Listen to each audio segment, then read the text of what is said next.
3 guns in 3 days. DICE has really been pumping out the new weapon content for Battlefield 5, and today we're taking a look at the brand spanking new Selbstlader 1906. This is another gun transferring over from Battlefield 1, but it's got some cool new features to it, and it plays very differently compared to the Battlefield 1 version, which was really a very spam-tastic rifle where you could shoot all your rounds super fast. This one has slowed down the rate of fire considerably and turned it into a very accurate long-range precision rifle.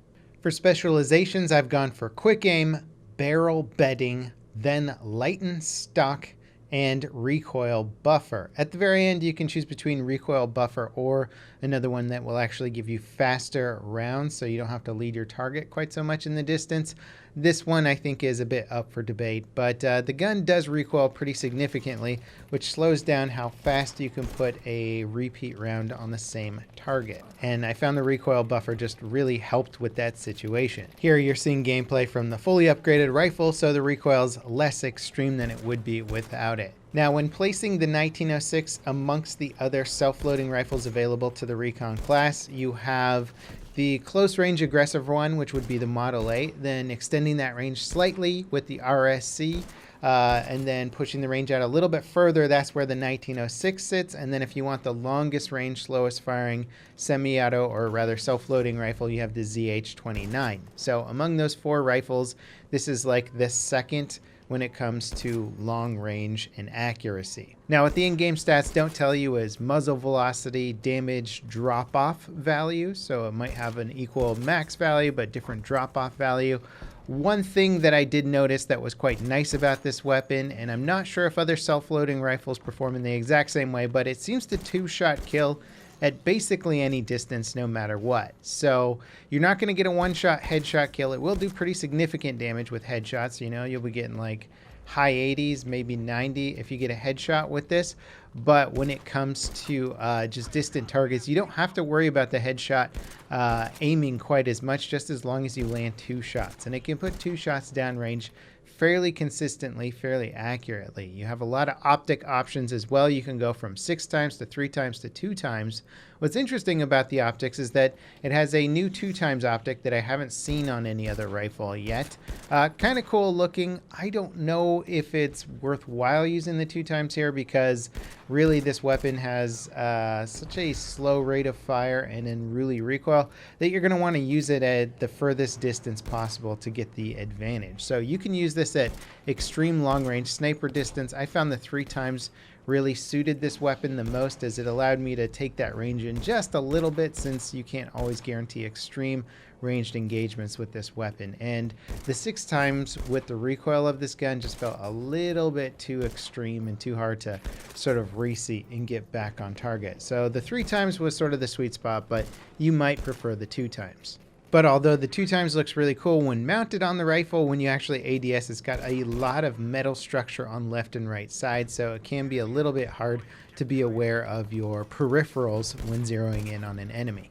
Now, what situation and game mode would you want to use this weapon in? Well, I tried it on a bunch of different maps, and I had far less success on maps that allow enemies to get in close quarters. Pretty simple, straightforward. It's kind of got the same sniper principles as most bolt action rifles. You want to keep the distance as far as possible, and a linear game mode where you only have to worry about enemies from run direction is kind of ideal. So front lines or breakthrough is perfect. You can pick it in some of the grand operation modes that enable front lines or breakthrough. And so it's good for that, ranged engagements. Once you get close quarters, you feel very, very underpowered with this weapon. And you might be saying, well, obviously, Level, it's a semi-auto rifle. It's not going to be as good as a fully automatic weapon. But when comparing it to, say, some of the semi-auto rifles that the assault class gets, those I feel very capable in close quarters with. Many of them. You give me the Turner SMLE, and I'm just fine in close quarters with that gun. I can hip fire, I can ADS very quickly. This thing, on the other hand, is like you got to hit your opponent with both shots back to back, or you're dead. And sometimes you're just dead anyway because the TTK just isn't too fast. Now, I'll be honest, when I first picked up this weapon and got it in game and shot off some rounds as fast as possible, I was super disappointed because The 1906 in Battlefield 1, if you've used it extensively as I have, it shoots very quickly. It's meant for getting one kill extremely fast and then reloading. And in Battlefield 1, not only does it feel like it's got a significantly faster reload, but it's got a significantly faster rate of fire, an entirely different style of gameplay, which I ended up really liking in Battlefield 1. It grew on me. I didn't enjoy it that much at first, but they refined it. They made it better, easier to use, refined some of the gun animations, and then the 1906 was actually really fun. Now it's become this sort of like prone camping in the bushes, barely peeking over a rock and taking out somebody at like 200 or 300 meters away, and that's fine, but it's not that different from everything else that's offered in the Recon class right now. The self-loading rifles feel very, very similar. There's a little bit of a rate of fire difference, a little bit of a ranged effectiveness difference there, but ultimately there isn't enough variety to make it exciting. And rather than this weapon being one of the extremes where it's like the fastest rate of fire or the slowest rate of fire with the best damage at range, it just kind of seems like it fits in between some of the pre-existing self-loading rifles. So there's nothing too exciting about it.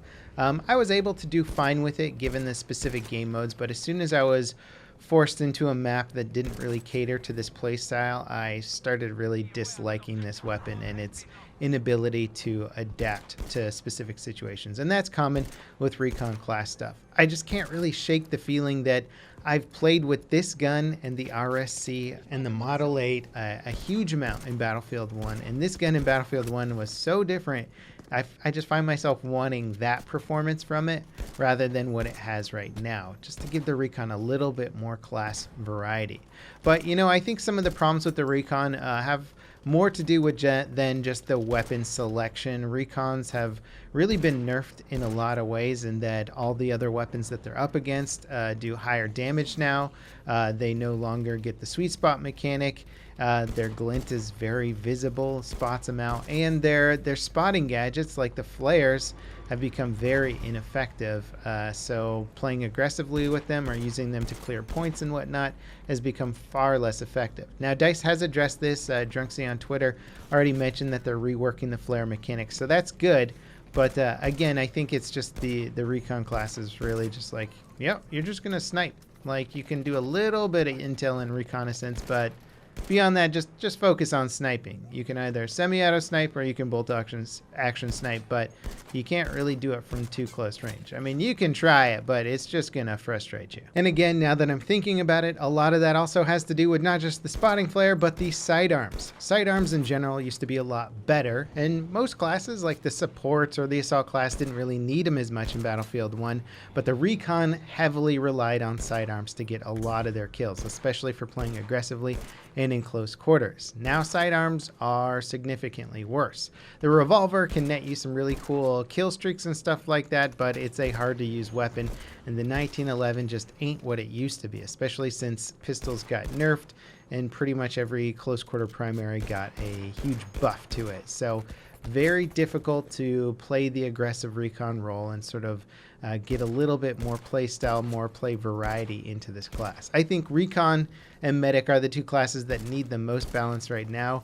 I don't think people care about the Recon getting as much balance right now because it's just sort of like, it's very, very niche in its gameplay style, but for those of us who like to play the Recon class a lot, more variety would certainly be welcome.